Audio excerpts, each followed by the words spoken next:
Oh my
God!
Okay, and hello, everybody.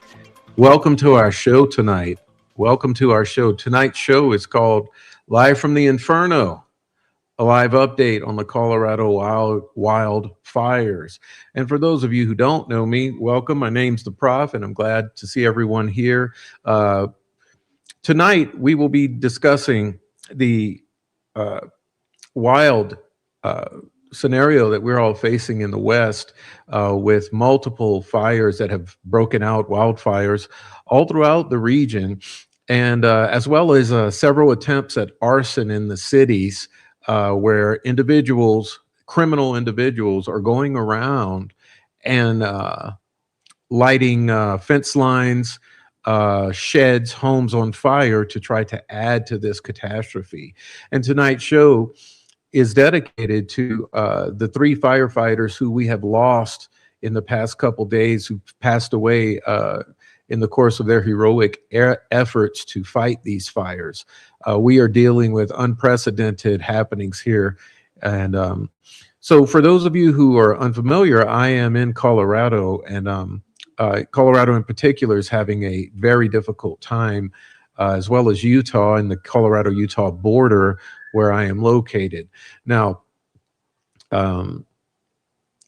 it's been very awful. Okay, we have extremely dry conditions, drought conditions.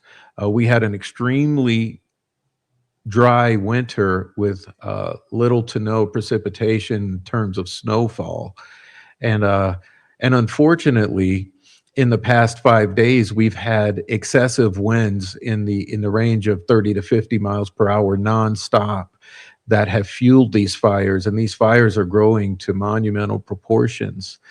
And with that comes a lot of smoke. So in my area in particular, we are dealing with hazardous conditions in terms of smoke. The air quality is at its worst. And as we are sitting here, depending on the way the wind turns, the smoke becomes worse or better. And so, for all my viewers who are longtime viewers, I've been dealing with 5 days or so of horrible conditions. We've had the sun, for the most part, has been blocked out. Now, as you can see, it's pretty bright here now, meaning that the wind has shifted a little and blown a lot of the smoke a little away. So we do have sunlight today, but it's been a very difficult handful of days. And it's also becoming a little frightening because these fires are moving in this direction, and these fires are also threatening several habitated areas and several historic areas. And so we're praying for rain and a stop to the wind. So what we really need is we need the wind to stop blowing, and we need the humidity to come on during the night, and we need some rain. So we're praying for rainfall, and we're also keeping in our prayers our first responders and firefighters who are out there. So I'm not going to lie, I've been pretty anxious and pretty sleepless because I'm wondering how bad it's going to be and if it's going to move into this town. And it doesn't look like it, but you never know. These fires are growing exponentially because of the winds. And so tonight we're going to look at some of that. And I would like to welcome everyone in. You may remember that not too long ago, California dealt with some devastating fires. So we would not wish that on anyone. But just to give you an idea of what we're looking at, here is a general map of the Four Corners region. Here you can see Utah, Colorado, New Mexico, and Arizona.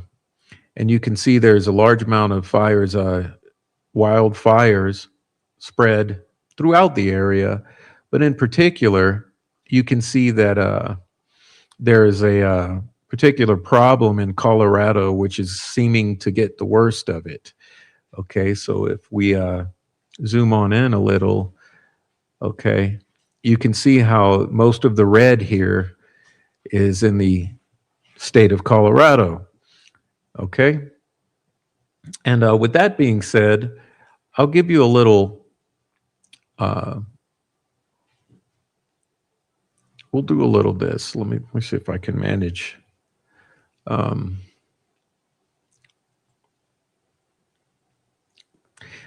so it's Monday evening. Oh, I'm sorry. What am I talking about? It's Tuesday evening, June 30th. And we are tracking these multiple large uncontained fires. Many of these fires have 0% containment amidst this hot, dry, and windy weather condition.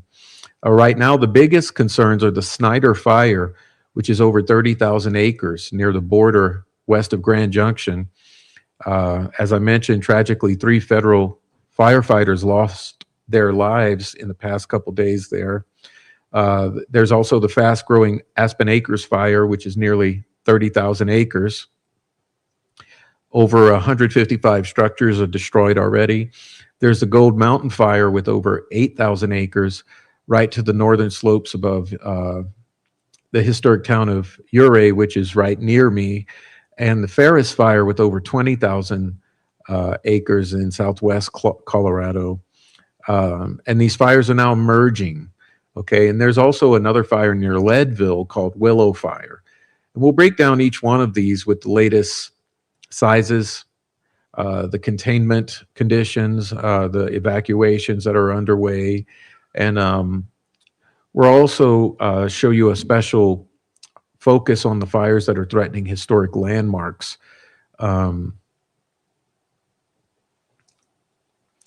And other culturally significant places. We'll talk about the air quality and you know, talk with the chat a bit, okay? But that's what we're looking at today or this week in the west of the Rockies. Now, before we dive deep into the specific fires that are burning across Colorado, I want to give you some historical context, because what's happening in Colorado today, it's not just happening in an isolated vacuum. This is part of the story of the West, right? Which is a bigger picture that helps us understand how these fires happen, why they behave the way they are, and why they're very destructive. So fire has always been a part of the Western landscape, right? Sorry, I'm trying to go ahead and make myself a little bigger. All right, here we go.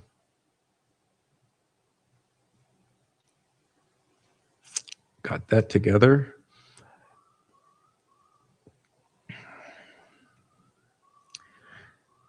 Yeah, fire long before settlers arrived, before anyone drew the state lines or territories.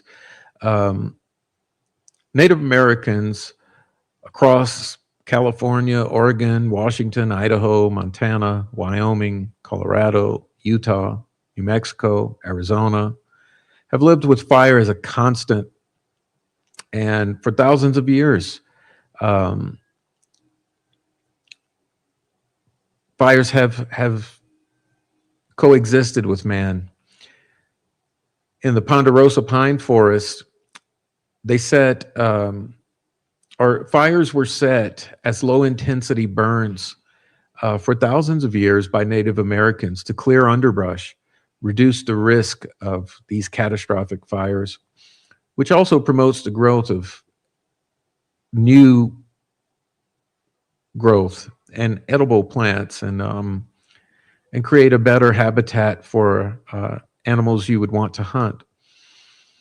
Fire has always been used as a tool for managing the landscape until recent years, right? This is called stewardship.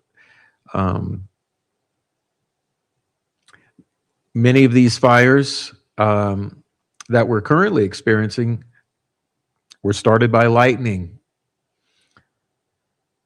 But as I mentioned, management of the wooded habitat has always been achieved by strategic use of controlled burns.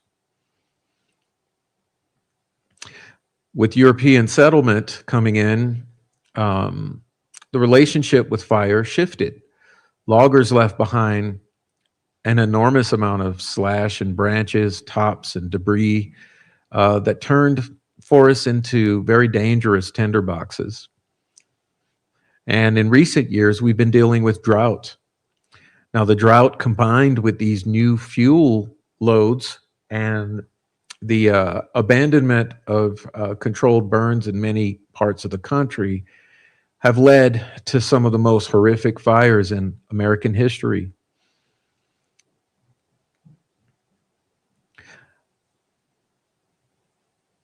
The political and policy impact of wildfires in the past 100 years has been enormous.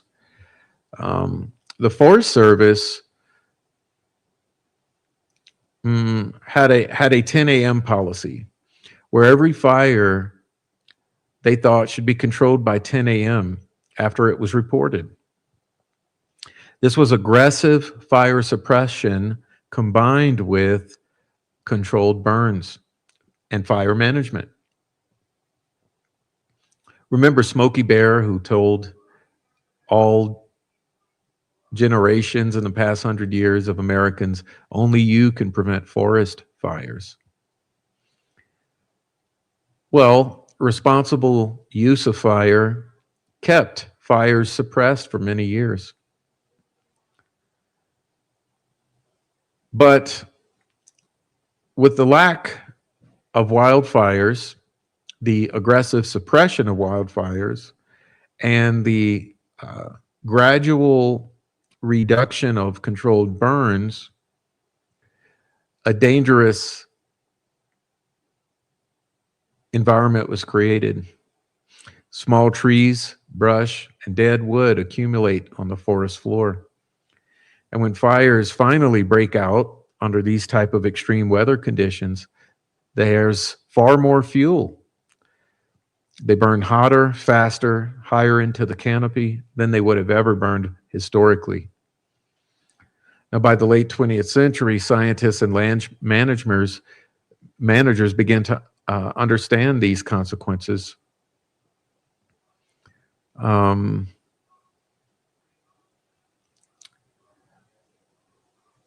fast forward to the 21st century, and especially in the last 10 years, and the story has changed. We have entered what many scientists and firefighters call an era of megafires.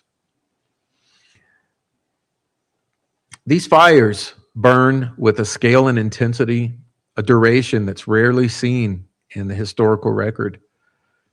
Multiple overlapping drivers are at work here. A warming climate that has lengthened the fire season. This climate bringing earlier snowmelt, hotter temperatures, extreme droughts. Forests are overloaded with fuel from a century of suppression. We've also been experiencing the horrific bark beetle outbreaks that have killed tens of millions of trees across the Rockies and beyond. And this creates vast tracts of land consisting solely of dead trees, dry timber. And we've also been seeing less responsible use of fire by citizens in the wild lands. People are being reckless with fire, unintentionally causing enormous forest fires by carelessly using fire as they're camping or maybe shooting fireworks or doing other irresponsible activities in these conditions. One of the largest single fires in modern California history was in 2020, the August complex fire. It burned more than 1 million acres across multiple forests in Northern California.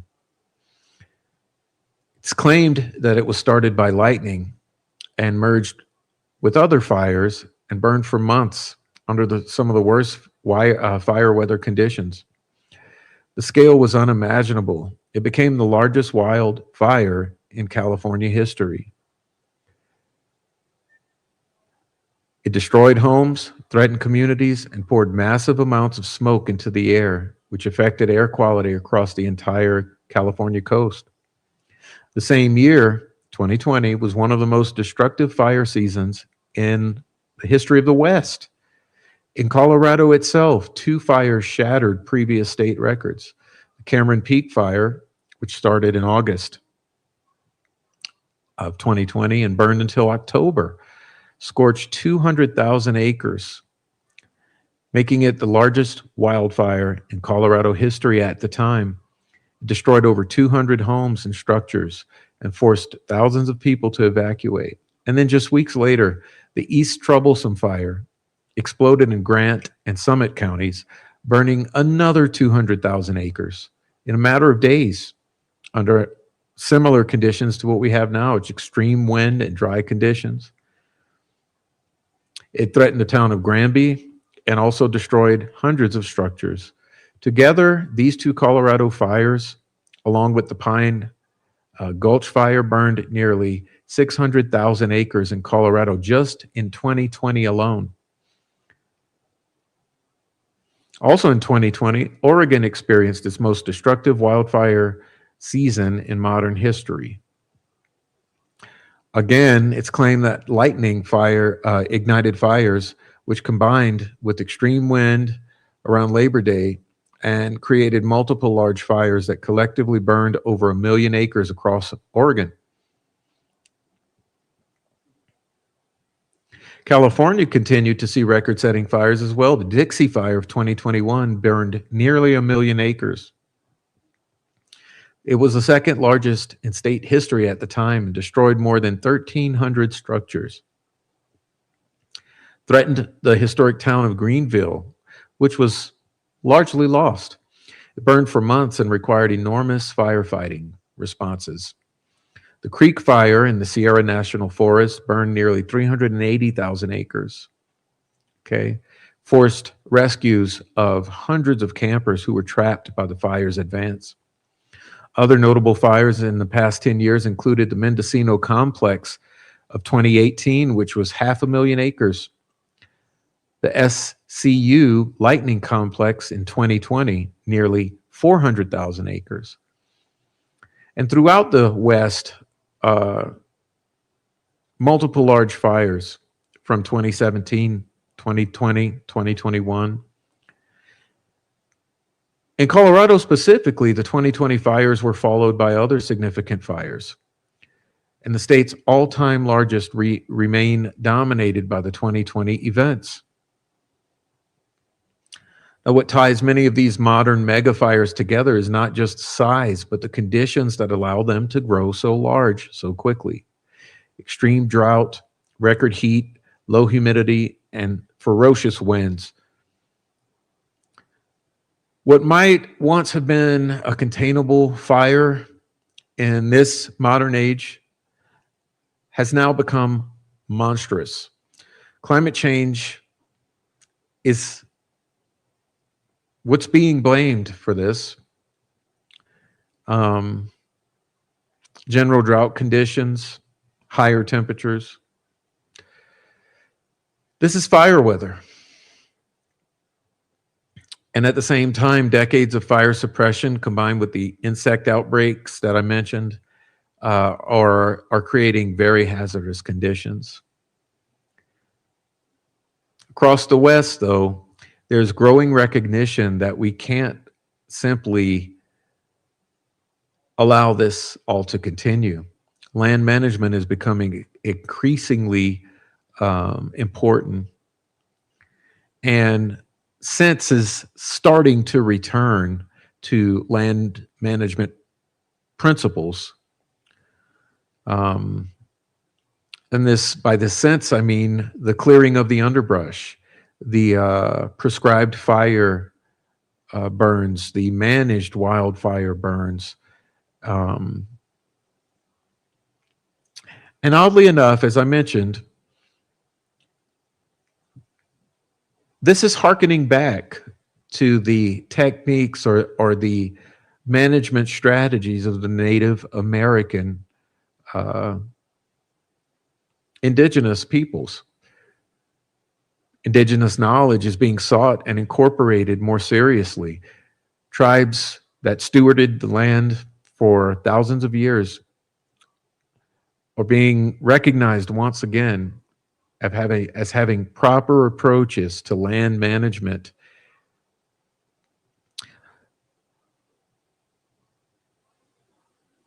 Firefighters are learning that these practices can help, I guess, help society learn to live with fire and manage and steward our forest rather than constantly attempting to fight it once it gets out of control. But the challenge remains enormous.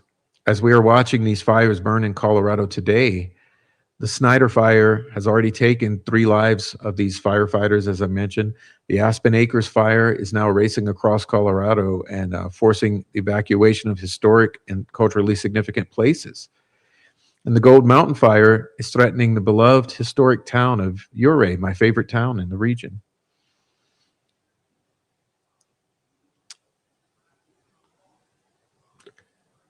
So it's important to understand the context here and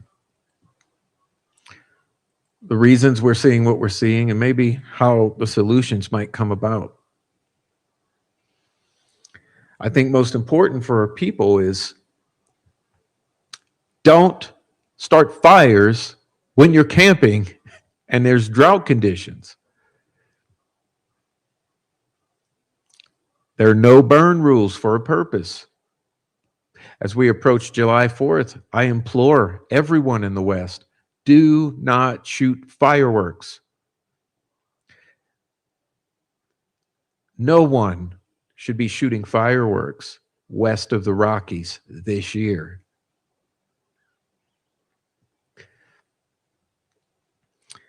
All right. So that's my introduction. I'd like to go into, yeah, exactly. No cigarettes out the window. Okay, now let's see. I want to find the Snyder Fire here.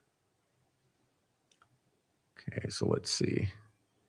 I need to get my map up or get my mouse up. Okay, where's that mouse? There we go. You see the Snyder Fire here. If you look closely at your screen, I'll try to zoom in here. Snyder Fire here is directly on the Utah-Colorado border here, west of Grand Junction. Okay. According to Watch Duty, which is an amazing resource in case you don't know it, let's refresh this. Okay, so Watch Duty is currently tracking the Snyder Fire as 30,000 acres, okay?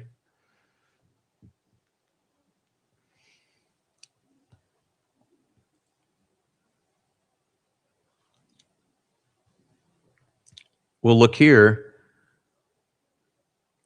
Let me see, I can minimize myself somewhat. Let's get that going. Snyder Fire.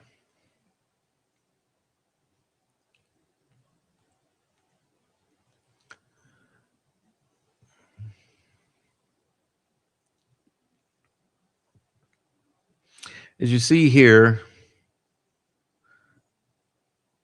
there's several evacuation warnings here.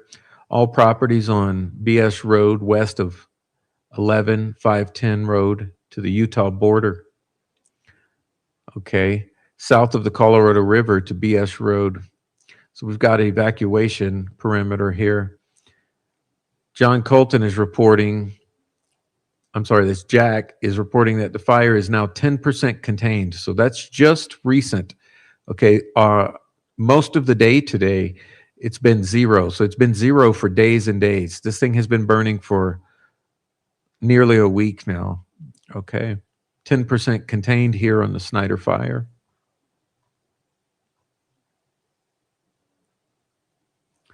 Fire managers continue to refine strategies for containment of the Snyder fire. They're assessing the resources required to support full suppression of the fire. The fire is burned across the mesa tops and is now on the edge of the canyons. Firefighters are engaged with any burning materials that may roll down the canyon walls to prevent additional fire progression. Critical fire weather conditions continued throughout the week. Hot temperatures, low humidity, high winds can increase fire behavior, and northwesterly winds are blowing, carrying away some of the smoke. Evacuations have been issued and pre-evacuations by the Mesa County Sheriff's Office.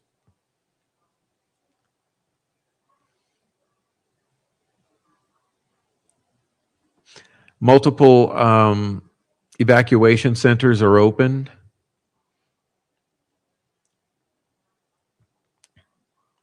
See if this works. I can blow this up. It's not working too good. I wanted to show you the full extent, but we'll get back to that.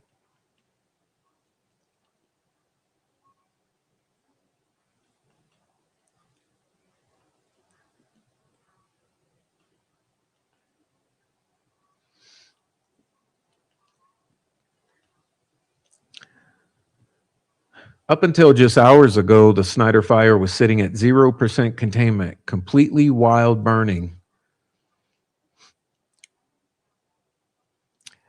I mentioned 3 firefighters who tragically died. They were fighting this fire. That's Nick Hutcherson, Sydney Watson, and Emily Barker. Let's take a moment of silence.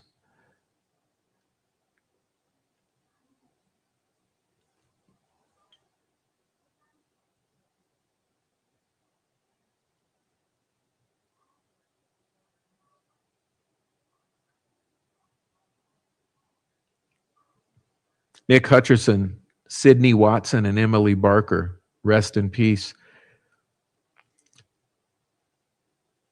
These firefighters paid the ultimate sacrifice, attempting to save several towns in the area of the Snyder fire. BLM has closed all public lands in the area. Smoke is visible throughout Grand Junction and Fruita. The fire is pushing across the rugged terrain near the Black Ridge Canyon Wilderness. It's extremely dangerous.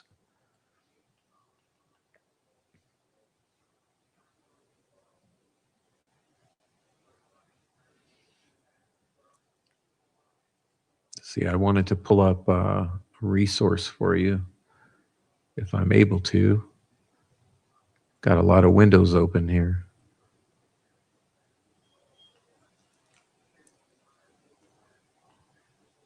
That's not it. Let's see.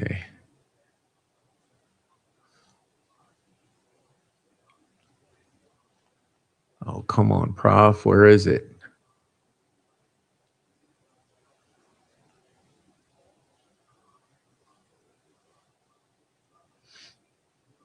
Okay.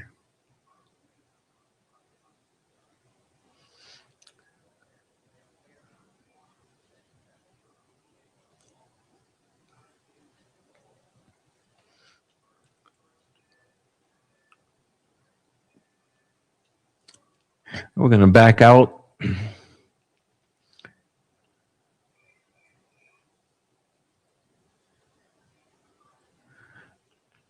I want to show you. This is the state of Colorado again. I want to show you the Aspen Acres fire, which is nearly as large. Okay, you see it's 30,000 on the Snyder fire. The Aspen Acres fire.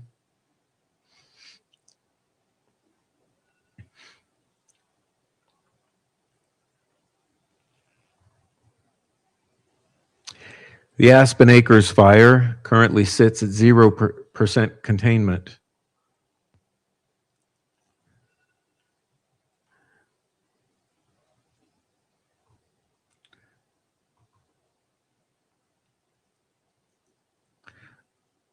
There's a mandatory evacuation north of, in the North Creek area. Officials are announcing it's your last chance to evacuate. Evacuate into Custer County.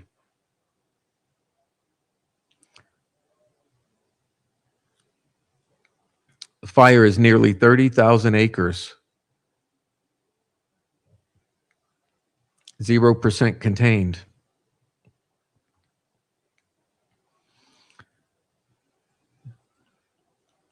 Here you can see an image of the smoke coming from that fire.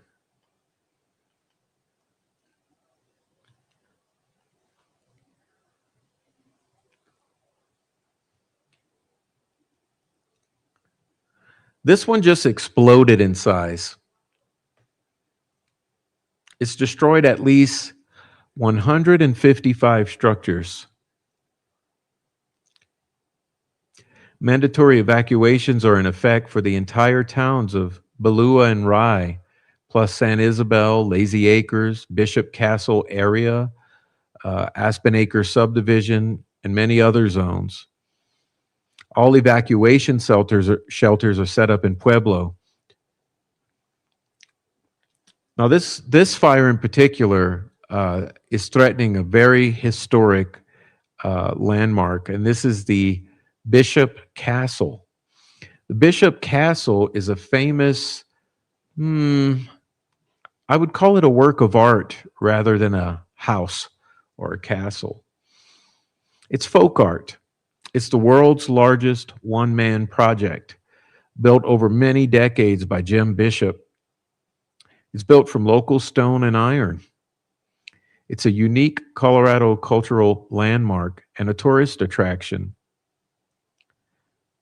The caretaker has been evacuated, and there's a very real fear that this beautiful piece of art will be lost. Winds have been extreme, very high gusts, driving this rapid spread of this Aspen Acres fire. Smoke is impacting Colorado Springs and the entire region of Colorado Springs and on into the Eastern Plains even. This is a lot of smoke pouring out of this fire. I'd like to show you if I can manage. Let's see. Oh my. Okay. I'd like to show you what I'm talking about.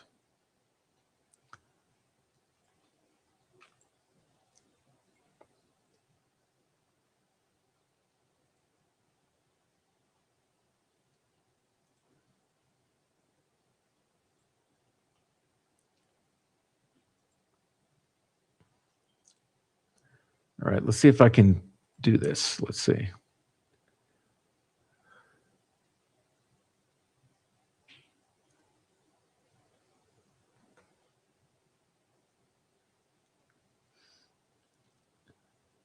Okay, just a moment.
Ha ha ha.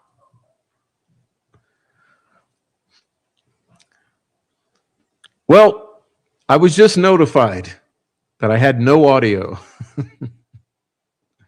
My fault. It was my fault.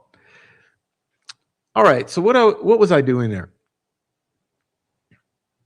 I was trying to tell you the story of this beautiful monument. And I suggest you all go read it for yourselves. I'm not going to go through it again because I was done with it. I was just ending. But basically, I wanted you guys to see some of the story of this amazing place that is now being threatened by these fires, okay? So again, I'm not really going to belabor the point and read it all again, but I really think that you guys need to see this, okay?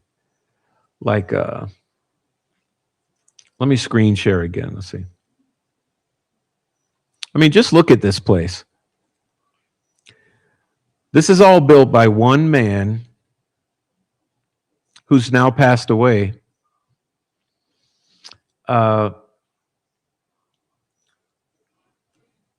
Spent his entire life building this place.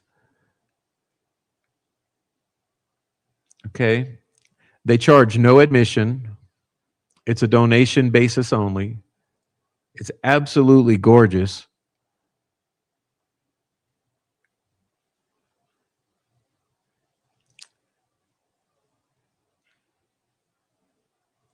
It's all constructed from local materials that's taken from the forest that surrounds it.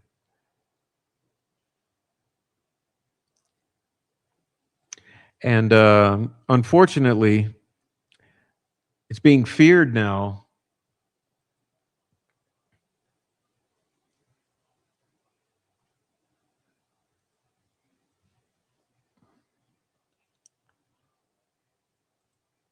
that it may be lost.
Okay, I wanted to show you another one. My computer keeps there, it's glitching to turn the mic off. every time I talk. I don't understand it. But thank you guys for pointing it out. Okay. I wanted to move on to this Gold Mountain fire, is what I was saying.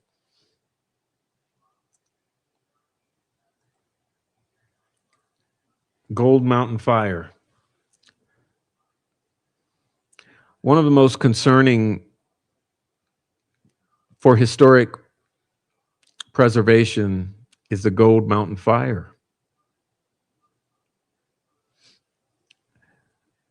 The Gold Mountain fire is burning northwest of Ouray, Colorado. It started June 27th. And what they're saying is that a tree fell on a power line. Okay, a tree fell on a power line and must have created sparks, which, because of the extreme dry conditions and wind,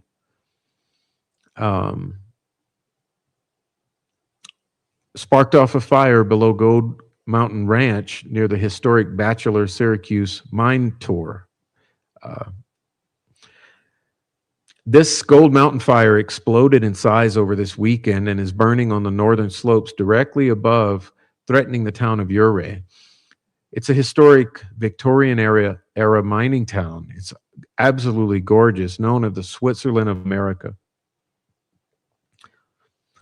Ouray has a legitimate preserved National Historic District. Okay, it's an amazing field and visit down there. All the beautiful 19th century buildings are still standing. It looks like your typical Victorian era mining town. There's hot springs, there are waterfalls, and it's absolutely beautiful. Now, right now, evacuations have been ordered as mandatory for Panoramic Heights, Lake Lenoir, County Road 14, and others. There are pre-evacuation warnings. Also,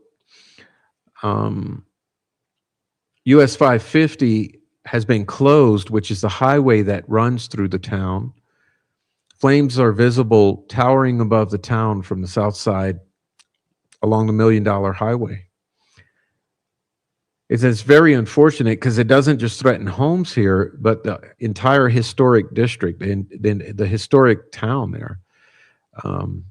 The majority of the majority of the economy there in Ouray is tourism. It's a very scenic heritage zone and heavily tourist based. It's one of Colorado's most iconic mountain towns and old mining towns, and it's surrounded by heritage sites. And a disaster declaration has already been issued, and the county itself has issued a state of emergency. The steep terrain is making it especially difficult. Okay, that's the Gold Mountain fire.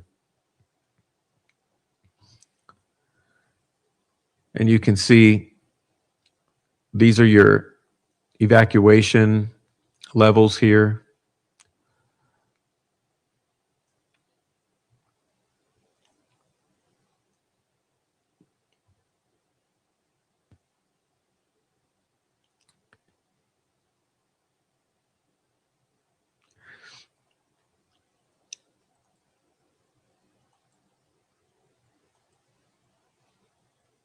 Okay.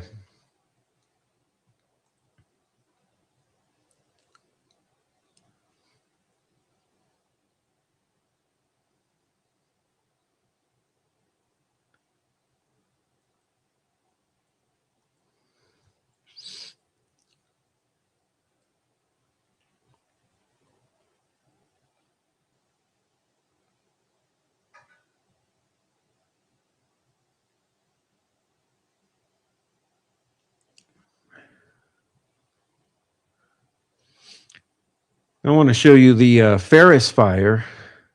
So let's go there.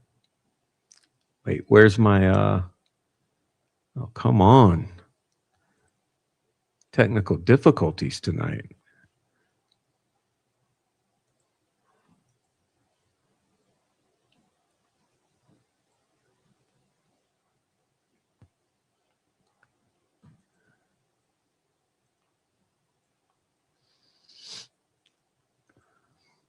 Your Ferris fire is 20,500 acres, 0% containment.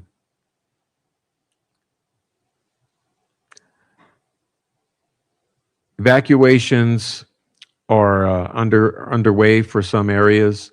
High winds are also just driving extreme fire weather behavior or fire behavior here. Um, the smoke is impacting the Four Corners, Mesa Verde area. Okay. Let's see.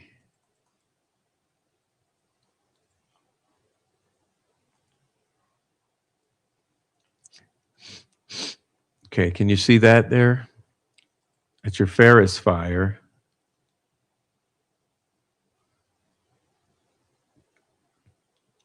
21,000 and a half acres, 0% containment.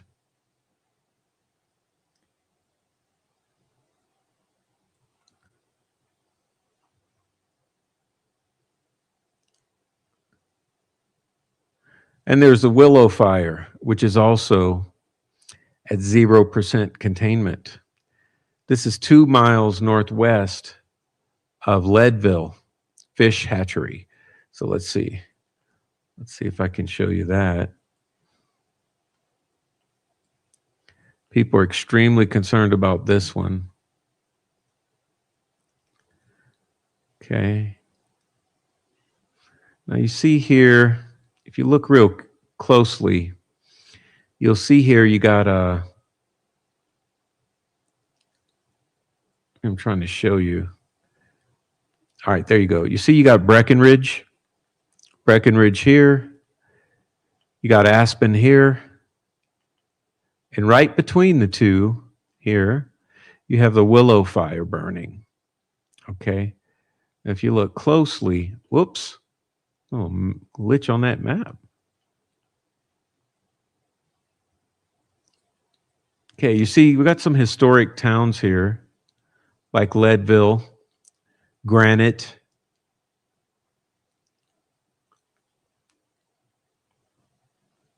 Okay. That Willow Fire is 0% containment. That's 21,000 acres.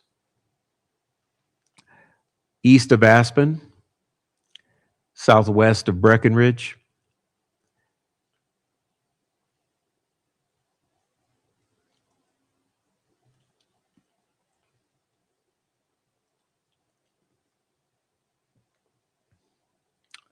Other smaller fires like Red Rock and Big Sheep are also burning. Overall, tens of thousands of acres active. Many, many, many have 0% containment. Let me take a little break here and check the chat. See what's going on with you guys in the chat. I sincerely apologize for the audio problem there. Didn't realize I was muted. Okay, let's see what we got.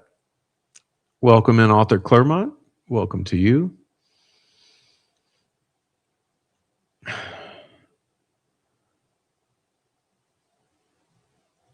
Yes, yes, Silence Woman. Mesa Verde down there, exactly. That's where the petroglyphs are. It's absolutely beautiful. Mesa Verde over in the Four Corners area of Colorado, you know.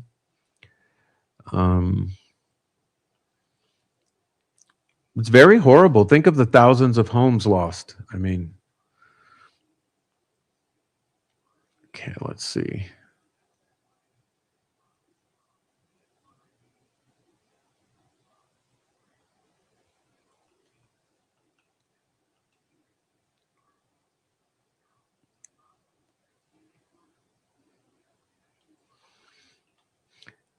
You know it's bad when Bureau of Land Management shuts down. They don't want livestock dying on their land.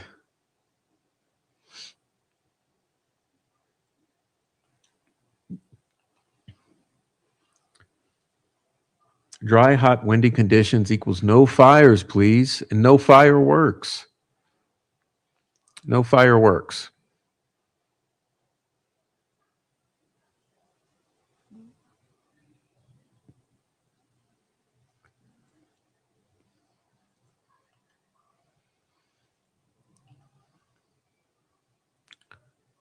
All right. All right. Thanks, guys. Let me get some water and we'll continue. I got some other cool stuff to show if I can get my mouse here. Where am I? Okay.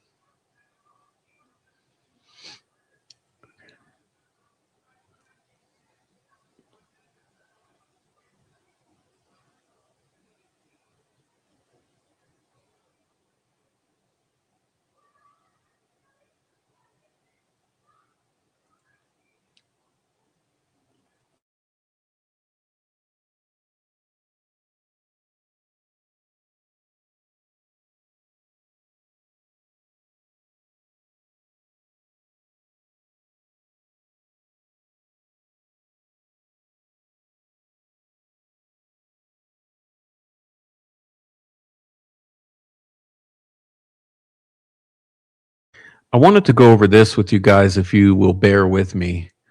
Okay. Please be nice. All right. Let's see. Maybe I'll zoom in a little bit.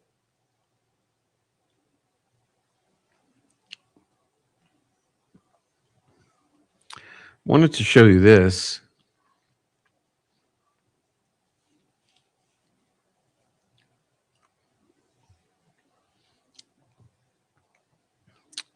Facts and statistics about wildfires. And this is all revolving around the United States, okay? According to federal data cited by the National Park Service, humans cause about 85% of all wildfires yearly in the US. Let that one sink in, okay? Let's let that one sink in for a minute. Humans cause, this is according to federal data that the National Park Service is accessing. Humans cause about 85% of all wildfires. Every year. Can you believe that? 85% of wildfires. What does that leave? 15% of fires. Okay, that means 15% of wildfires are wild. 15% are wild. Lightning. 85% of wildfires are you, humans.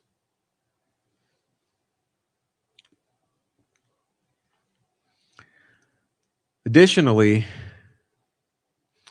the annual 2022 wildfires report from the National Centers for Environmental Information indicates that over 7.5 million acres of wildland were consumed by fire in just that year. According to the National Interagency Fire Center, California leads the country with the most wildfires caused by humans, right? And Oregon leads with the most acres burned. California's specific charts below on the top 10 largest, most destructive, deadliest wildfires.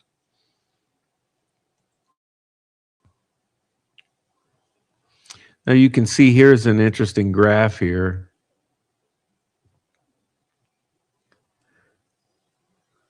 (1980 to 2024). Okay, this is a large period of time. In millions of acres here. But do you notice something here? Look at about 2004 on, the middle of the chart, okay? So you look at this graph and move right. Look at the uptick. These have almost doubled, Okay, you're going from an average maybe about 4 million acres per year. And look, since about 2000, it's been closer to maybe an average of about 8 million, with some years topping 10 million.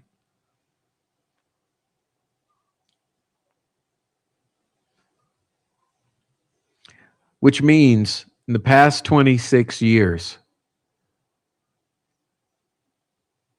the numbers of acres burned have doubled in the past 25 years. Doubled.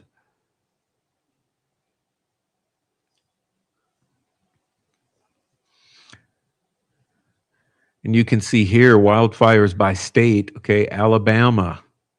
I'll read the high ones. Okay, Alabama, Arizona, Colorado. No, I'm sorry. California, Florida, Georgia.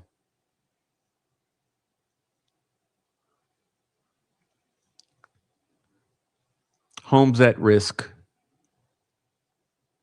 Number 1, California. Number 2, Colorado. Number 3, Texas.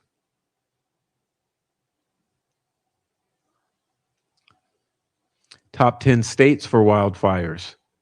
California, Texas, North Carolina, Oregon, California. Top 10 costliest wildfires. Palisades fire last year, California. Eaton fire last year. Camp Fire 2018.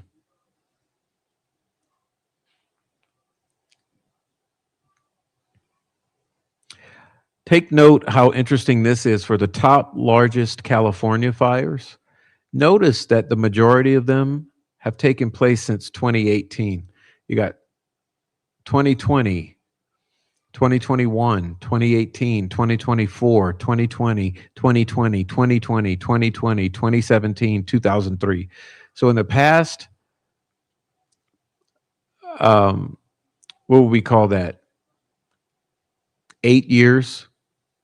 You've had the, say, past 8 or 9 years, you've had the top 8 or 9 fires in California, which means, yeah, this is a now problem. This is a now problem. Okay.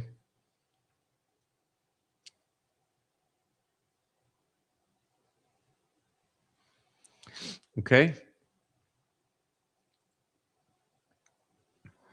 I want to show you this one too. The largest wildfires in U.S. history. Let me do this. Okay. Largest wildfires in U.S. history. While the majority of fires throughout the history of the U.S. have been started by careless humans, they have in recent years become more ferocious because of climate change or drought. Number 1 largest wildfire in U.S. history, Texas wildfires of 2024. Okay, remember, past 10 years. The 2024 Texas wildfires refer to several major fires that broke out in late February 2024. Scorched almost 1 million acres. Maui wildfires in 2023, Hawaii.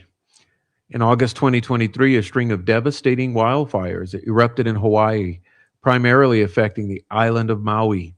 Fueled by strong winds, these fires prompted evacuation orders and inflicted extensive destruction, resulting in a tragic loss of at least 100 lives, with 4 individuals reported missing. Okay. The Lahaina fires death toll was the largest for a wildfire in the country since the 1918 Cloquet fire, which killed 453 people.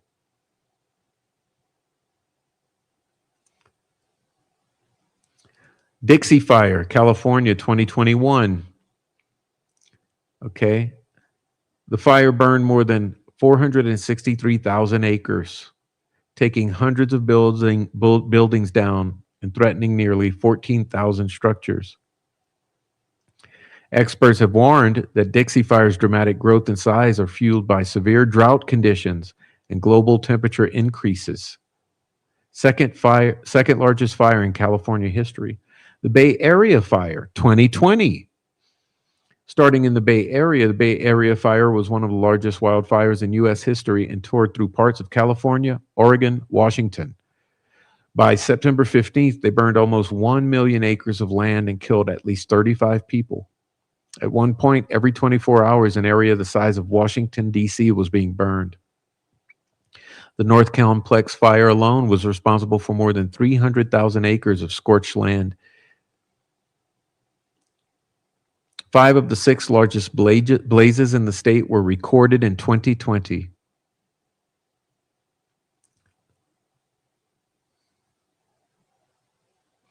Camp Fire, California, 2018. The Camp Fire was reported on November 8, 2018. Fire grew rapidly and became the deadliest, largest fire in California history, burning 153,000 acres, destroying nearly 19,000 homes, killing 85 people. Tubbs Fire, 2017.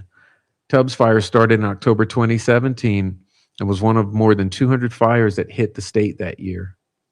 Burned 36,800 acres, killed 22 people. Yarnell Fire, Arizona, 2013. Believed to have been started by lightning, burned more than 8,000 acres, killed 19 firefighters. Alaska, 2004, was the worst on record in terms of area burned by wildfires in the history of the U.S. state of Alaska. More than 6.6 million acres of land were burned by 701 fires. 215 of these were started by lightning strikes, which means the other 426 were started by careless humans. The summer of 2004 was extremely warm and wet in comparison to the typical interior Alaska summer climate.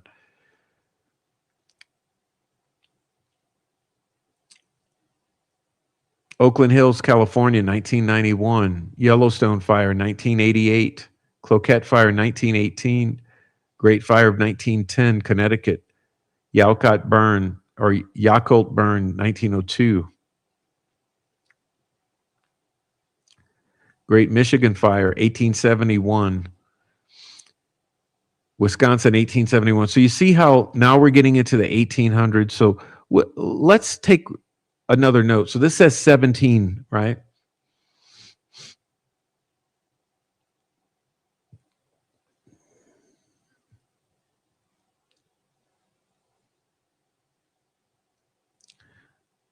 Which means in the past 25 years, you've had the largest 8 fires on record in the country.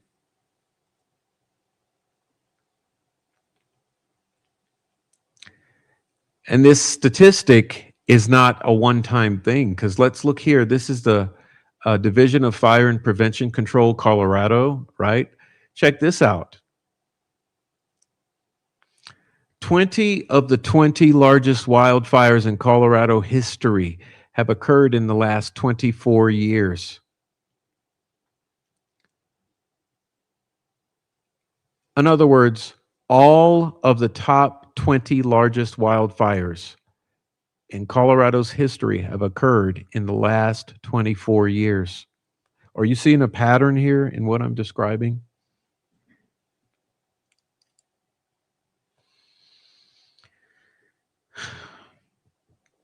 And it's you got your receipts here, okay? 2020, Cameron Peak, East Troublesome, Pine Gulch. Top 3 fires. Okay, 2002, 2025, Heyman and Lee, Spring Creek 2018, West Fork 2013, 416 2018, Papoose 2013, and on and on. Your top 20 fires, in your top, in the past 24 years.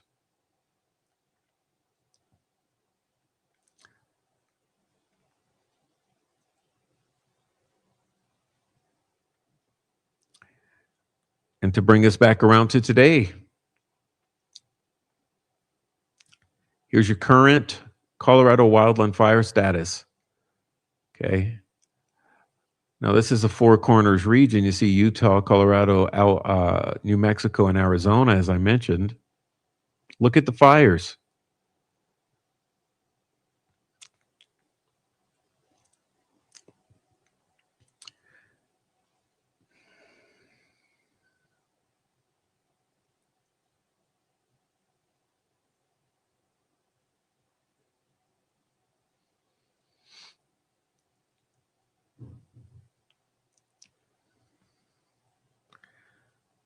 Eight fires ongoing in Colorado alone. 37,000 acres.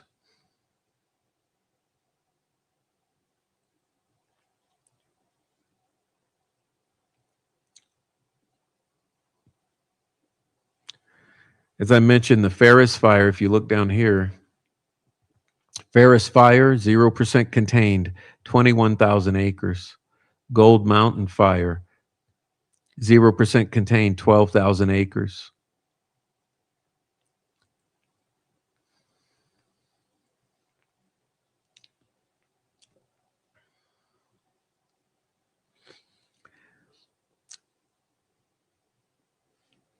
This is a very nice YouTuber here named The Lookout, and this is his website here, thelookout.org.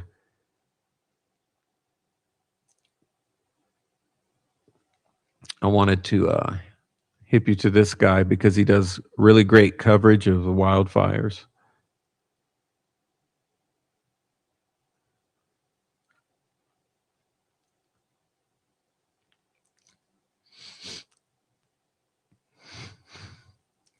So I want to pull up this article from June 28th.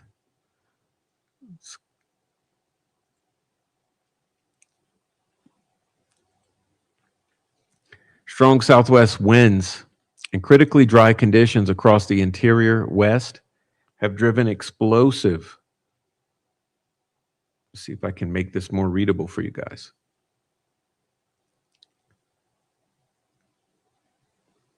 Wildfire growth in Arizona, Utah, western Colorado, and parts of New Mexico. While the Pacific Northwest and California remain relatively cool and moist with minimal large fire activity, the Great Basin and Four Corners region are experiencing extreme fire behavior, with some fires running 5 to 9 miles in a single afternoon. The current fire outbreak has already turned deadly. 3 firefighters were killed and 2 seriously burned in western Colorado in the Snyder fire. Weather pattern and drought are driving extreme fire behavior. The current wildfire bust can be attributed in part to a large-scale pressure pattern, which is bringing sustained strong winds and dry conditions to an area which is already tinder dry due to multi-year drought. A low-pressure system moving from the Gulf of Alaska into the Pacific Northwest has brought moisture and cool temperatures to Washington, Oregon, and Northern California. And here's your drought map I want to show. Notice here, okay, D3 is extreme drought. This is your red color. D4, exceptional drought. D2 is your oranges, severe drought, and D1 is moderate drought. That's your beige. Okay, so let's look at the orange, red, and burgundy. Okay, orange, red, and burgundy, meaning severe, extreme, and exceptional.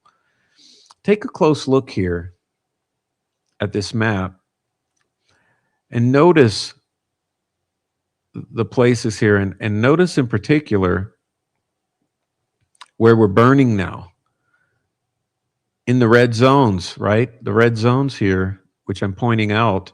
Remember, if you remember the fire map that we just showed here, let's go back to this. Okay, notice that these are the places burning. New Mexico, Colorado, Utah. Let's go back to the drought map.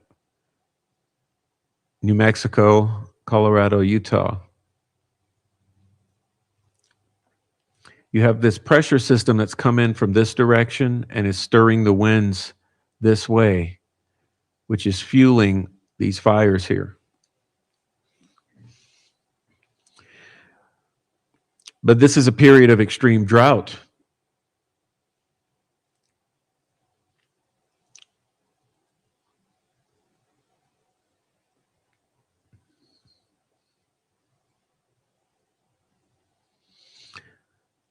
As I mentioned, the low pressure over the Pacific Northwest interacting with a high pressure system over eastern Texas has set up a corridor of strong southwest winds across Arizona, Utah, western Colorado, and parts of New Mexico. The setup has created classic wind-driven fire conditions. Satellite imagery and infrared data from the National Interagency Fire Center show numerous fires that were small or barely visible, blowing up into thousands of acres in an overnight period. And here's your satellite photograph of some of the fires burning. Now, up here are your clouds, so disregard the clouds up there. Okay, and take a close look at the actual fires. So let's take a close look at the, I'm going to move this way. And you can see here over Colorado, this is your smoke. As I mentioned, up in the top left, there's a little bit cloud up here. But everything here and here, this is all smoke burning, emanating from these wildfires that are burning. Okay, and you see here. So these wildfires are covering nearly half the state in smoke. Can you believe that?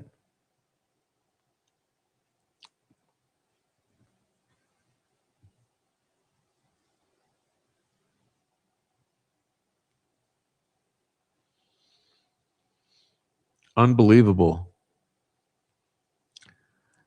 Think of what this is passing over. These are hundreds and hundreds and hundreds of miles. Okay, this is nearly an 8-hour drive. And just to give you the scale, you know, just in the amount of area this,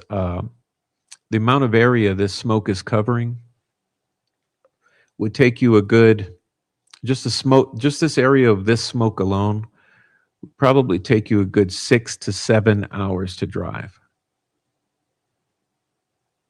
And as you see, it's all blowing in this direction because of the southwest or the winds are blowing southeasterly. I'm sorry, the winds are coming from the southwest, blowing northeasterly.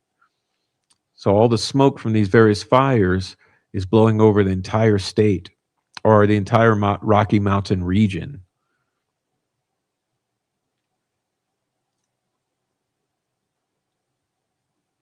Okay.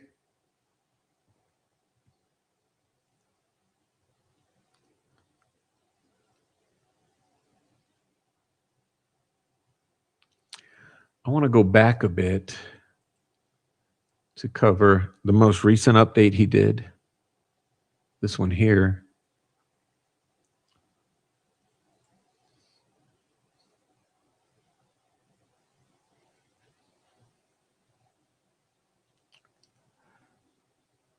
Why Colorado is flaring up now. As of June 29th, Colorado has shifted into the same dangerous pattern that drove recent extreme fire activity in Utah and Arizona.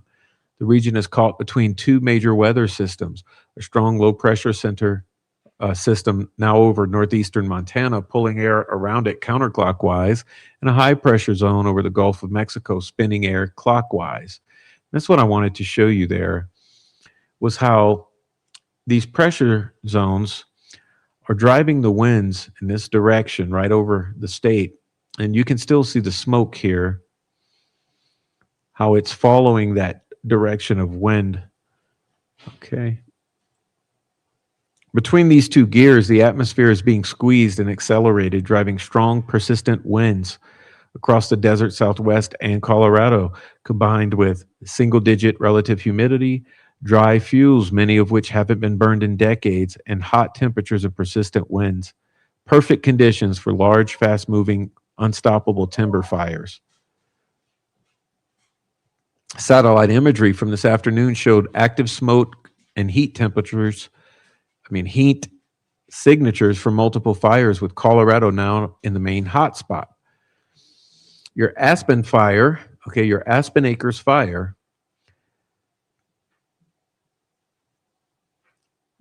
burning near Balua, southwest of Pueblo, Colorado, along the Highway 165, started near Highway 165. Landscape is a mix of heavy timber, steep canyons, and nearby grass and range land. The Aspen Acres fire is currently the most concerning of the Colorado fires covered in this live stream he did yesterday. It's a long-running crown fire in heavy timber, sustained with high heat signatures across much of the perimeter. Strong southwest winds funneled through canyons, pushing the fire. Here are some photos from the fire I want to show you guys. I mean, just in case you don't understand how terrible this is. Look at these photos. See if I can blow it up a bit. No, that doesn't work.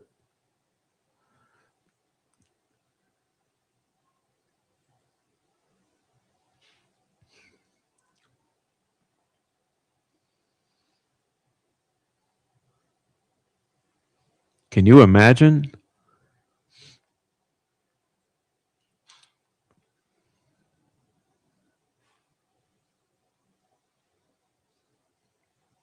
I've been to these very places. I've driven this very road.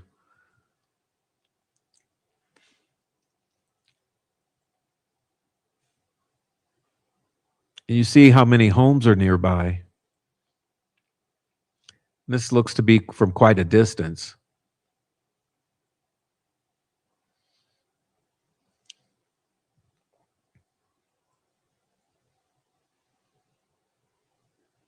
And as you see, many homes and farms nearby. Many will be lost.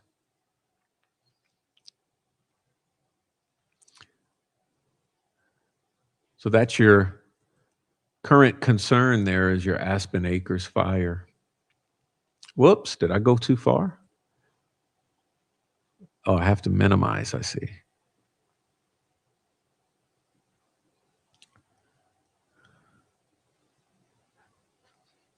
Why is this fire so dangerous? Well, the relative humidity is as low as 6%, extremely rare with wildfires. Overnight minimum around 11%, almost unheard of. Normally you'd expect much higher humidity overnight. Next week, daytime minimum humidity staying in single digits. Winds sustained in the teens, gusts today around 28 miles per hour with similar higher gusts expected. Okay, so let's look at these. This is June 29th to July 5th, this week here. Okay, so this week, what we're looking at, wind gusts of 20, 26, 28 miles per hour.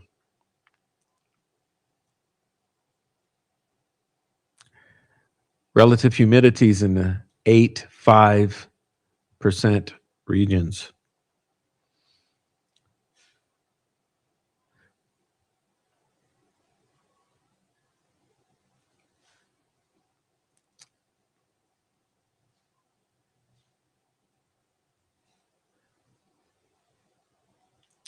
Anyhow, he goes into some takeaways which are that this fire will do what it wants. It's 0% contained. Evacuation orders and warnings must be taken seriously. This is not a fire you wait and see. Okay. If you live in similar terrains, assume your turn will come. Okay. Treat fire or living with fire as a permanent reality. Now, next is your fire that's pretty close to me, the Gold Mountain Fire. It's burning in steep backcountry. Okay. Has grown to several thousand acres. It's burned up and over the tops of mountains. Has not significantly advanced towards Highway 550. I want to show you that. Okay, so it's kind of hard to explain this here, but these are your two towns here. Okay, your two towns with the yellow. The red is your fire. That's currently 0% contained, running out of control. Okay. So just consider, if you will, how close this is to those homes. Again, just keep in mind, this is a little valley. Okay, this is a little valley. See the highway 550? It's a little highway, a little valley, a bunch of homes and businesses. And this fire is totally out of control, 0% contained, and running with 25 to 30 mile an hour winds fueling it, 5% humidity. Very, very dangerous scenario right now for these residents.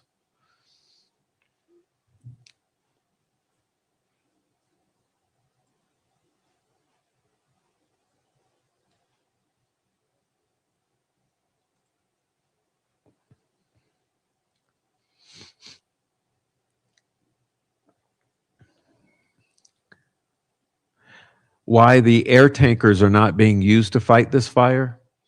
Because they must be used as national resources where they can realistically be effective. High winds and long-range spotting, 500-foot flames. Okay, 500-foot flames. 500-foot flames. I'll repeat that.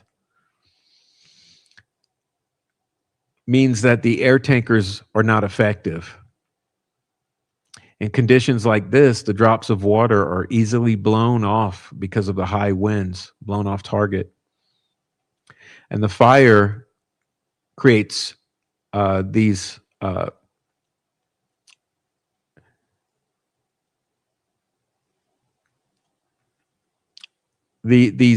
tenders that blow over or spot over the fire retardant lines that are drawn.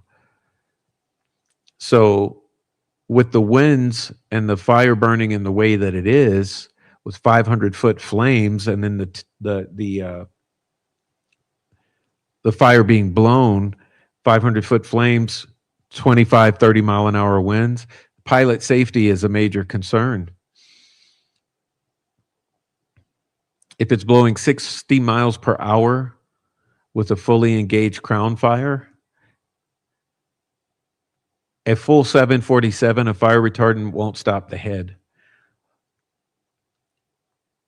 Given the established timber fire, we're talking about the fire spread potential, critical weather, continuous fuels, the fire is expected to continue growing, okay? Crossing Cimarron Ridge and moving towards private inholdings and development such as Cimarron Mountain Club, Sunrise Mountain Ranch. In rugged timbered high country with no recent fire history, timber fires go where the wind and fuels allow until they hit recently burned landscapes, rock and ice at very high elevation, or sage grass where the fire behaves differently, especially at night. Okay. Now, moving back to that willow fire I mentioned, it's burning between Leadville and Aspen. It's located on the top of a mountain at 11,000 feet, okay? And as you can see, although it's very close to this community of Leadville.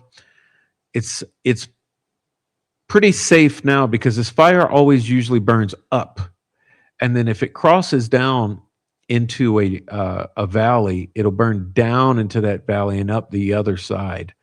So you can see here near Leadville, this particular fire is sort of protected by this lake and this more deserty zone here that's not timbered.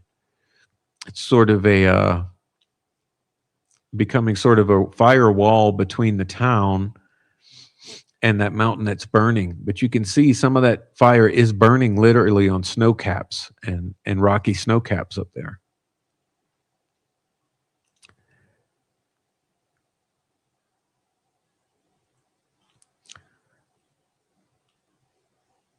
So hopefully the way this will progress is that it stays up on that mountain and goes into the mountains deeper and not down into this town. Okay, this is another historic mining town. You don't want that burned.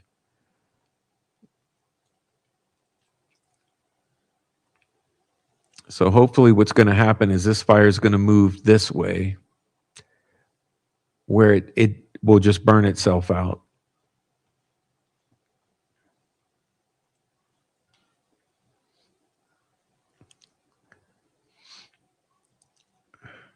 Sheephead fire burning south of Gardner could pose a localized threat. Much of the area is already in an 8-year-old burn scar. Okay. So it's likely to burn part of the mountain, but not expected to become as terrible. Now, the Snyder fire, Jones fire, and Knowles fire, tragedy on the Utah-Colorado line.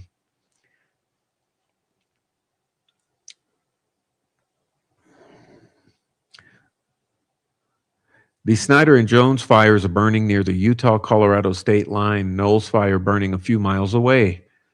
Okay.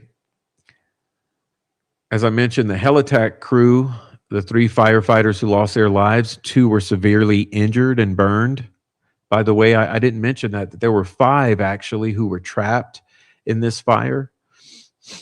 Of the 5, 3 perished and 2 survived with severe burns and injuries.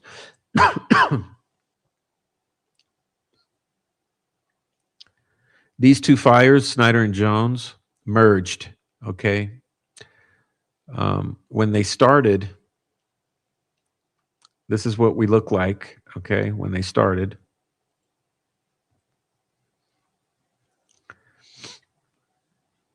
And these fires have subsequently, they've engulfed this entire region you're seeing in the map for the most part. Okay, they've spread, fueled by the winds, in the direction of the arrows. And so this fire, Snyder, merged with Jones and then with Knowles. They all merged and they're now burning up this entire area, along Mesa included. This is where your fatalities occurred and your severe injuries to the other 2 who survived.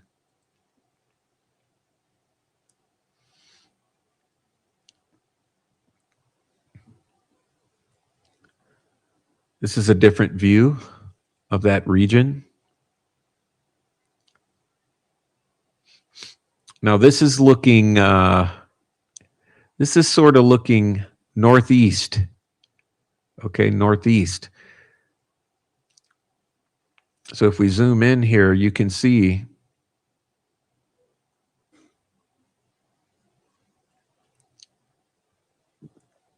these are your 3 fires that have now become 1. And they're blowing in this direction. Now, unfortunately, this is a habitated area. So although this is a wild area, just on the other side of this highway, you have these series of towns: Loma, Fruta, Grand Junction, Appleton. So this fire now, if it does not get contained, will be threatening some habitated areas that are very, very dangerous.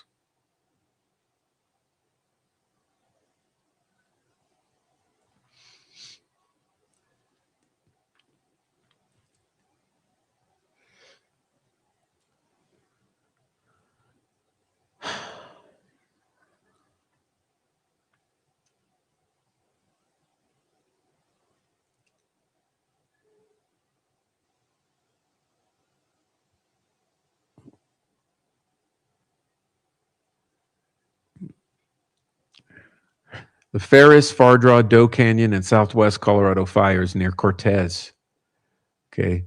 Near Cortez, several fires, including the Ferris and others, are burning in landscapes with recent fire history. Okay. These areas have sparser fuels and mostly are open rangelands, wilderness. Less of a concern.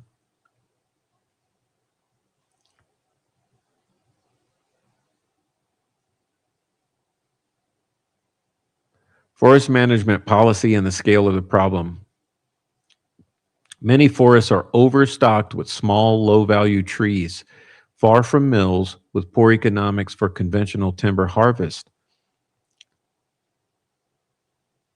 Often inefficient with high overhead and compliance, grant-funded work can be subject to bureaucracy and misaligned incentives, barely scratches the surface of needed forest management. Because the logging industry is profit-driven, there's no feasible way to profit from logging these small material that most needs to be removed from these forested areas. So the lack of the proper management is creating a tinderbox. Trillions spent on overseas conflicts and bombing campaigns versus very modest investments that would be required to treat millions and millions of acres with thinning, mastication, and prescribed burns. If similar levels of funding and urgency were directed towards proactive fuel work or fire management, we would have something tangible and lasting.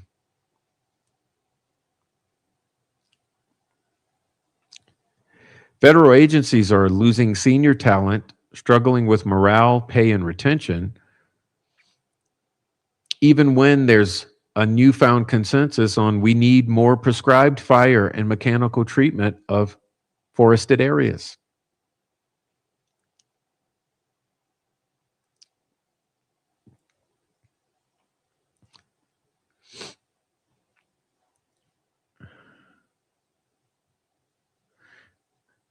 Hard truths. Many communities like those in the Colorado front, in Balula, Rye, and similar, are built in the direct path of fire. Scenes from Paradise, California, the Camp Fire in Butte County, Dixie Fire are cited as personal examples. Town after town were burned. Residents were forced to confront that brochure we've all seen, Living with Fire. What residents need to do. Expect that a major fire will eventually come to your area if you live in the West. Harden your home. Maintain defensible space like 0 to 5 feet from structures. Okay. If you're in if you're near a zone that you could experience these wildfires. Remove all fuels like wood piles, trash, clutter, dry ornamental vegetation.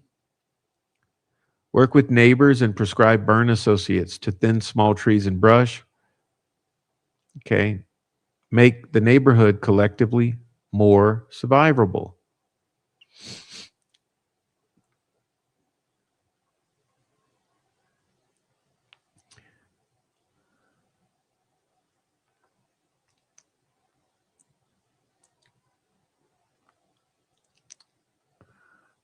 All right, so this is the summary. Aspen Acres, highly dangerous, unstoppable timber fire driven by extreme dryness and strong winds. Serious impacts. Gold Mountain and Willow fires, significant high country timber fires, will keep growing. Varying degrees of a community threat depending on where the communities are located. Sheep, Ferris, and others, important regional fires that illustrate how fire history, logging, and fuel types can change behavior and potential for fires.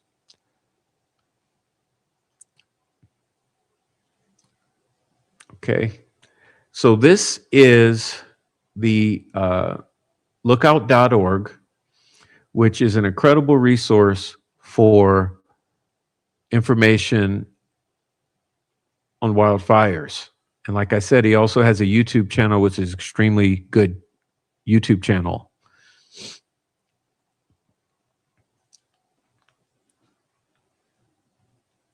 I want to look at this article here from the National Interagency Fire Center. Okay, this is today, National Preparedness Level 4.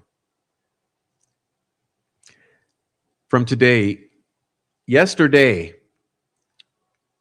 83 new fires were reported nationwide, including 8 new large fires. Currently, firefighters are working to contain 54 large uncontained fires across the country. The national preparedness level increased to 4 yesterday, June 29th. The largest fire in the nation remains the Cottonwood Fire near Beaver, Utah. While firefighters continue to make progress, new large fires and increased activity in parts of the Great Basin, Rocky Mountain, Southwest, and Northwest geographic areas highlight the continued potential for rapid fire growth where hot, dry, and windy conditions persist. More than 8,200 personnel are currently assigned to active incidents nationwide. So far this year, 35,884 fires have burned more than 3.1 million acres across the U.S. The Great Basin Predictive Service staff and fuel specialists in Nevada and Utah have issued a fuels and fire behavior advisory that covers eastern Nevada, Arizona Strip, and much of Utah. It highlights the unusually dry, live and dead fuels in the area.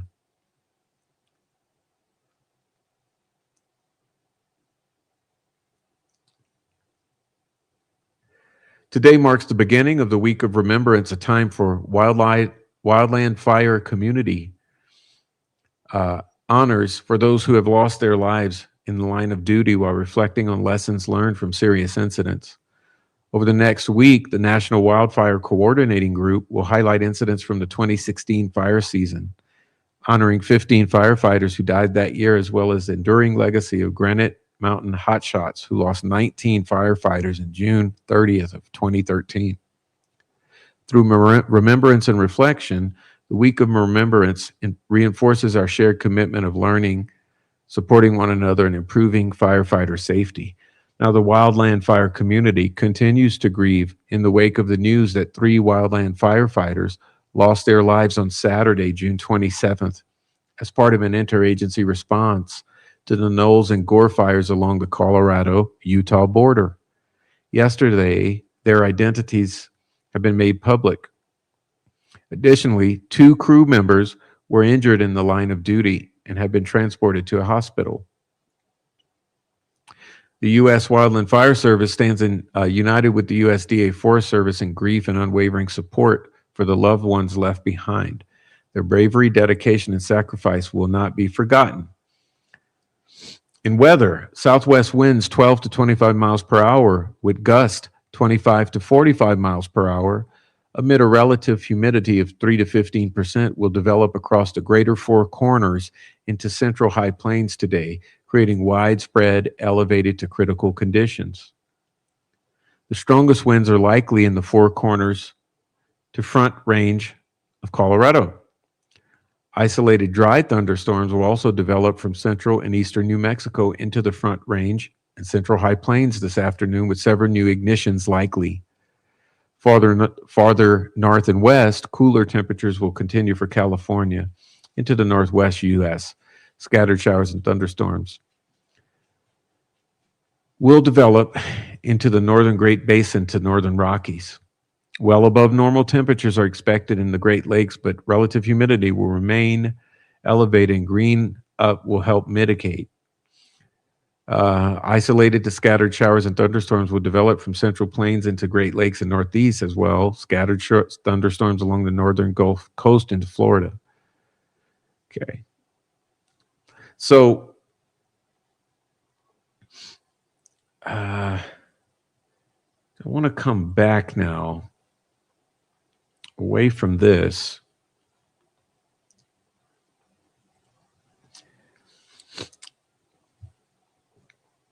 And kind of bring us back full circle here. Whoops, that's not it.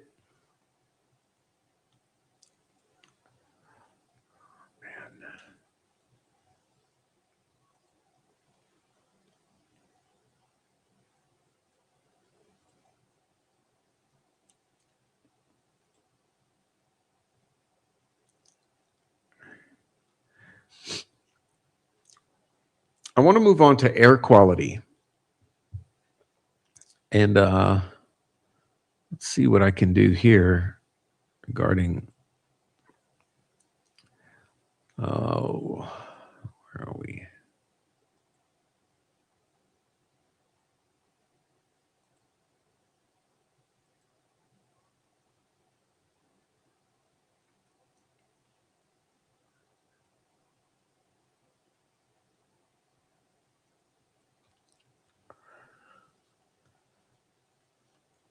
Struggling here. Let's get it.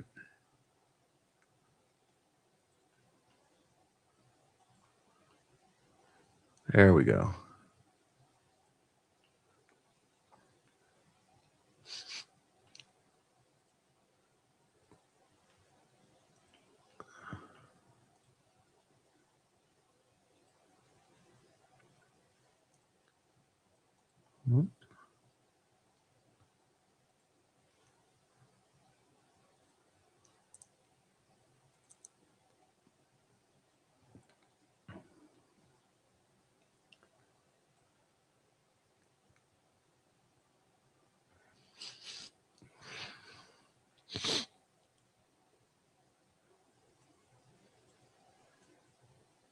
Okay.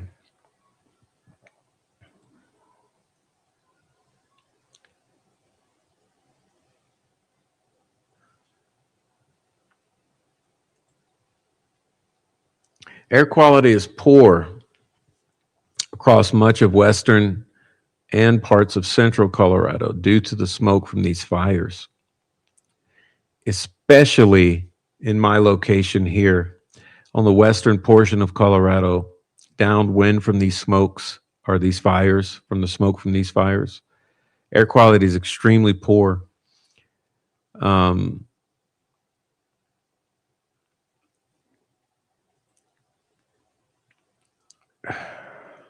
we're going to take a look at this here.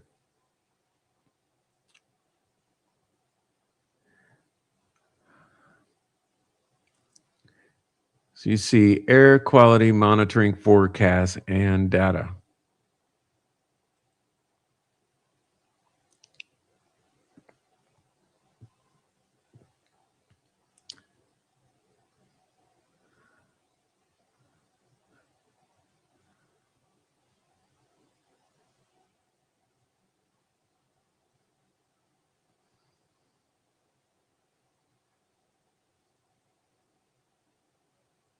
Okay, so we're at the yellow and orange zone.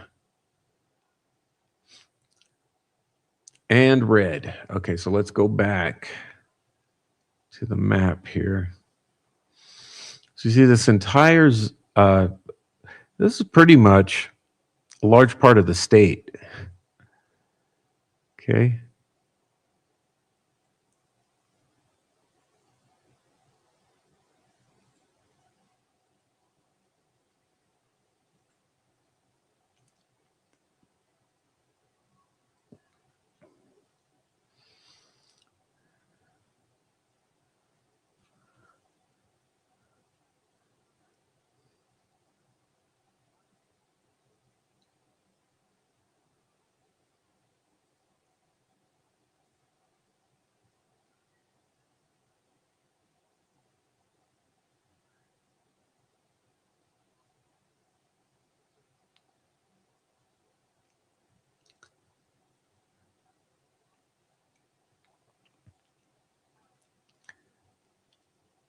Yeah, basically what they're saying, I wanted to read it.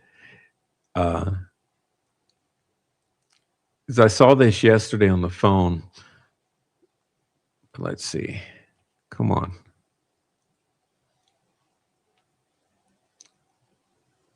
It's basically saying Stay in your house.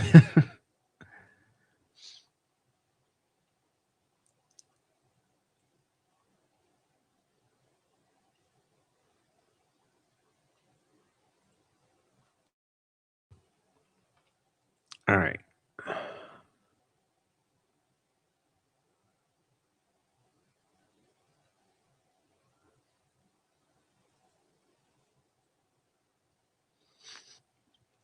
So like I said, your yellows, oranges, and reds, okay? Yellows, oranges, and reds is where the air quality is stay in your home levels.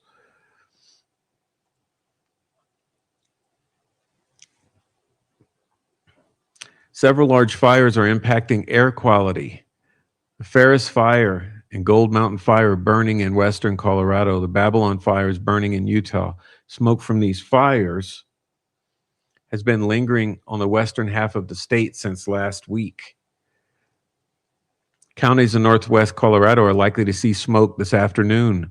Upper level winds known as transport winds will shift, allowing smoke to push further north on Tuesday. Smoke is also pushed over the mountains into the northern Front Range region. This includes the Denver metro area, Boulder, Fort Collins, Greeley. Moderate to heavy smoke is possible Tuesday in this region. High ozone is also possible in the northern Front Range. Today's a good day to stay inside and take it easy. Finally, smoke from the Aspen Acres fire is affecting air quality in parts of the Eastern Plains. This fire grew rapidly on Monday, and its plume of smoke stretched northeast, affecting parts of the East Central Plains. Smoke in Pueblo was particularly heavy. The Sheephead fire sparked Monday afternoon, adding smoke in this area. Folks in northeast Colorado and eastern Central Plains can expect moderate to heavy smoke to continue through at least Wednesday. Okay. So what should you do? Stay indoors. Can't make it up. Okay.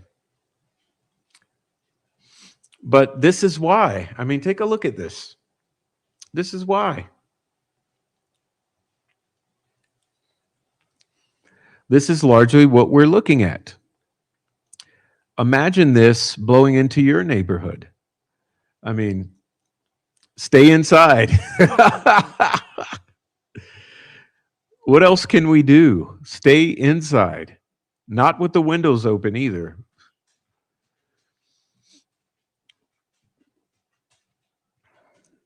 And as you can see, your fires at Aspen Acres, 0% containment. Red Rock, 60% contained. Gold Mountain, 0% contained. Ferris Fire, 0% contained. Snyder Fire, 0% contained. Willow Fire, 0% contained. Big Sheep Fire, 30% contained. Okay? So more than half of the fires are totally 0% contained, and half of the fires are only less than half contained.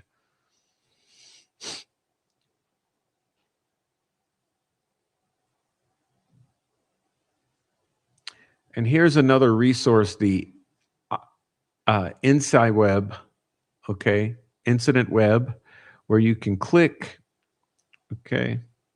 So I wanted to show you, you see that's the Ferris fire. If we go to,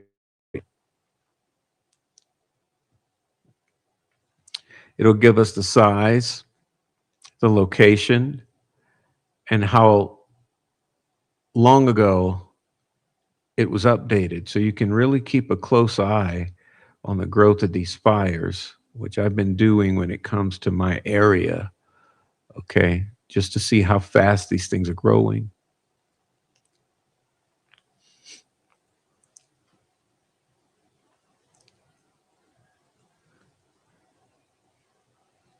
Similar here with the different county maps which track the wildfires. I'm trying to get rid of this and zoom in. Okay. Let's see. You see, you can go to your county zoom in on the, now where you're seeing in red here is literal fire, where you're seeing, you can see the burned spots, right? See the red is the fire. The other colors are your evacuation levels or zones. So you can see the red is your fire. And then these other colors here are different levels of evacuation warning. So you can see right now this pink area here is in a total evacuation zone. Get out now, mandatory. Okay, and if you look at the thing, voluntary for the yellow, and green would mean get ready. So in other words, this is yellow here. Okay, this is me voluntary, mandatory, and prepare yourselves. Okay, and I think I've already shown you that. I want to get rid of this screen now. I'm done with it. Yeah, so that's some update.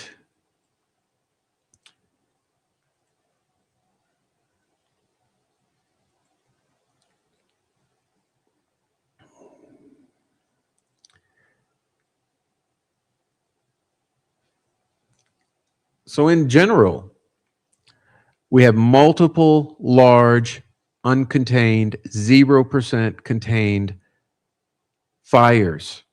Okay, like the Snyder fire, 30,000 plus acres, 3 firefighters dead, 0% contained. Aspen Acres, 30,000 acres, 155 buildings lost. Okay, Gold Mountain fire, 0% contained. Ferris fire, 20,000 acres, and several others. The conditions are going to remain for this week critical, dry, and windy. Okay. If you're able to, spread this information to warn others about the dangers of igniting wildfires. Okay. Support your local fire departments, your Salvation Armies. Okay.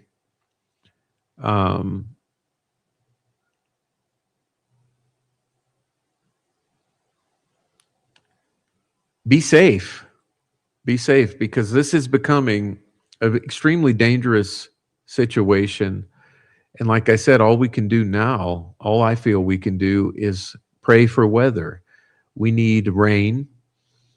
We need the wind to die down. Okay, everything we need is weather based right now. We need the wind to stop and the rain to start, because 0% containment of 30,000 acre fires, 500-foot flames. There's nothing much we can do about that, but pray for the hand of God to aid us. I would say,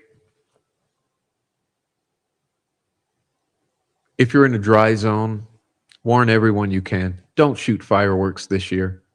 As much as I love July 4th and as much as I love fireworks, this year it ain't going to happen.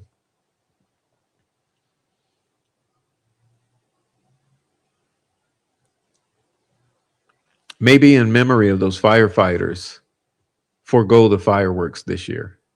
Have a barbecue instead, but don't leave the coals burning when you're done.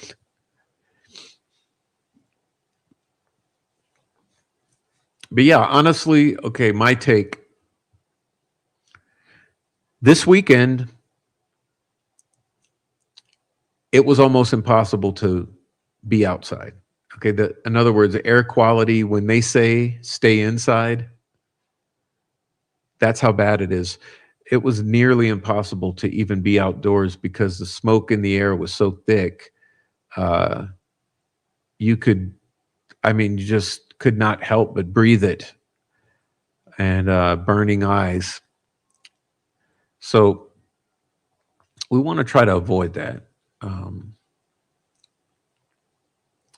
I'm looking for, oh, there we go.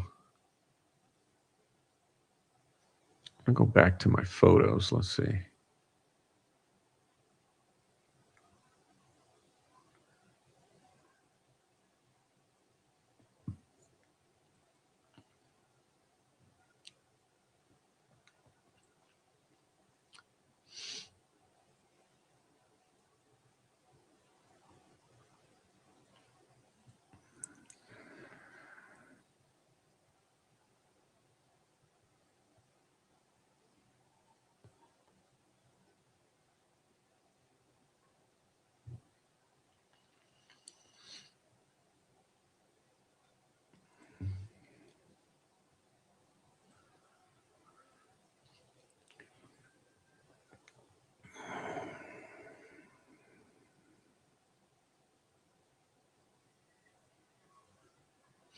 Um, yeah, I guess, like I said, today the wind changed. So we went from heavily smoked out to relatively clear because now the smoke is blowing more northerly. But it was blowing directly this direction, and so the whole weekend, no sun, lots of smoke, and pretty much forced to stay indoors. And it's not very pleasant. But like I said, just imagine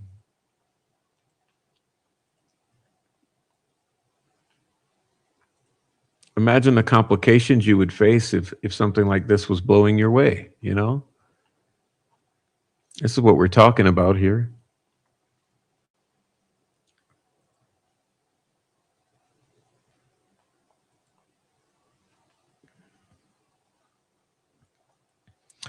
Like when the guy's saying 500-foot flames, he wasn't exaggerating.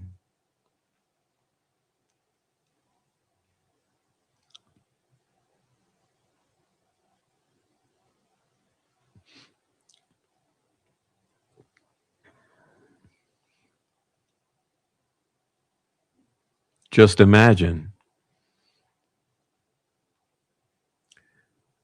It's really dry, really, really dry out there on a lot of smoke.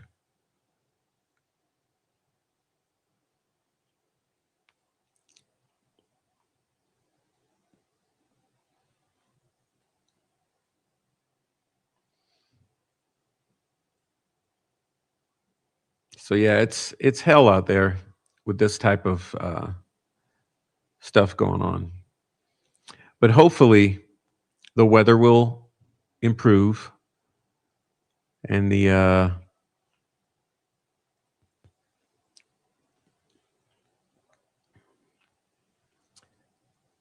don't know, the winds would stop. We'd really be in a good place, and then the rains would come. It'd really be great.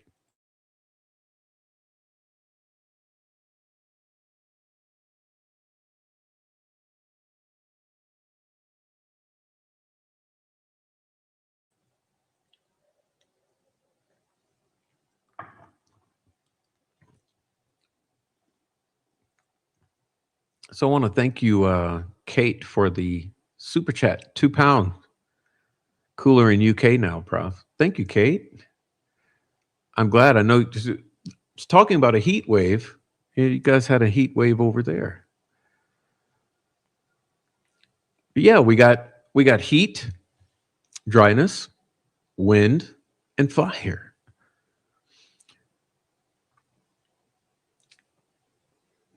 But I'm feeling a little better now without the smoke blowing this direction. I feel a little less afraid. I think the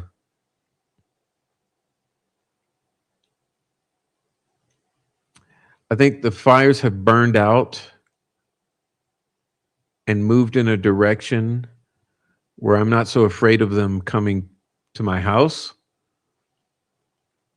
But I know that the rain needs to come to deal with them because Obviously, humans can't. If they're saying 0% contained 30,000 acres for each of those few fires, what can a human do with that? Um, but this is live from the Inferno. This was live from the Inferno, a live update on the Colorado wildfire. So please keep us all in your prayers. Keep everyone in your prayers, and keep those poor families of those firefighters in your prayers.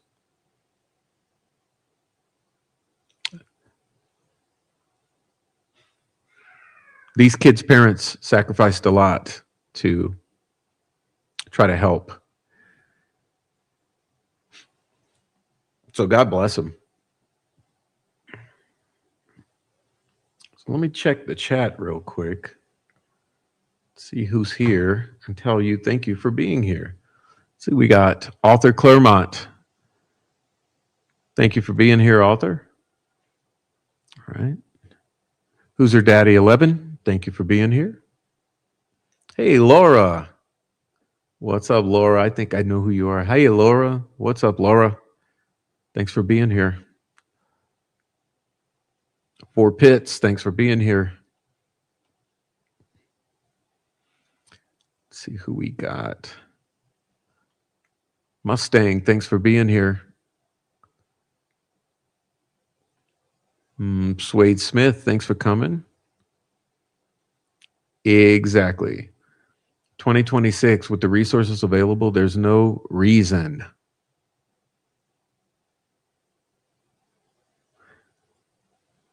That's what we were fighting here in the 90s, mismanagement. Yeah, that's what we're still fighting. That's what I'm saying, Daddy. Who's her daddy? That's what I'm trying to say. And that's what this guy is saying. It's what everyone is saying. There needs to be management.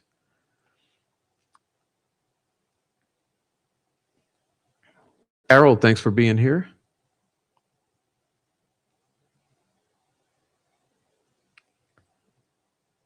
Whoops. Thank you, Deb. That's exactly what we need. This is what I'm asking for. Prayers for rain and a reduced wind. It may be cooler temperatures. Okay. Hey, Carol, thanks for being here. Carol's late. Welcome, Carol.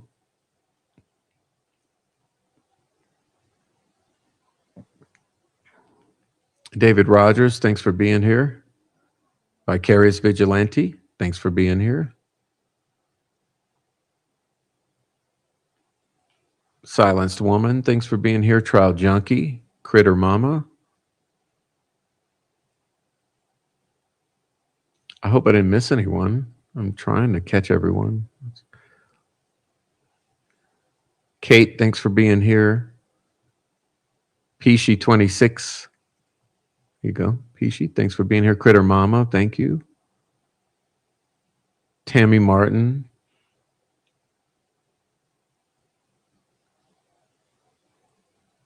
Nicole Watt.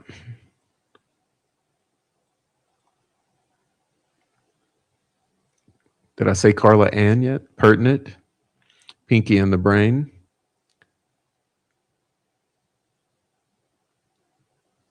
Rebecca Ann, Christopher, Pertinent, Goddess, Monday. I think I got a lot of you guys. I might have missed a few of you. Oh, Neobi7868. Hello to you. Thank you. American Night Mom. Thank you. Thank you, Who's Her Daddy, once again. So, yeah, that's my update for you guys. In case you're wondering why I've been preoccupied, what I've been worried about, and what we're dealing with. So, yeah, I don't want any more smoke. Don't want no fire. But I'll keep an eye on this. Okay, we'll keep an eye on this. And hey, who knows? Maybe we'll see you tomorrow night. Maybe not till Friday. But God bless everyone. Thanks for being here. Support the channel. If you're new here, welcome. This is a Prof show. Come on and hit the like, right? Leave some comments down below if you're on the replay. If you're new here, watching at this moment, jump in the chat. Let everyone know you're here. We're always glad to meet new people. So thanks for coming in. Thanks for watching this. If you're from Colorado, let me know. Okay, let me know. Maybe we'll have coffee. Welcome into the show. Thanks for being here. I'll keep you updated on what's going on with this stuff. And maybe I'll see you guys out there sometime between now and Friday. Anyway, God bless. That was your update. A live update on the Colorado wildfires. Okay, live from the Inferno. I'll see you guys later. God bless.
Oh my God.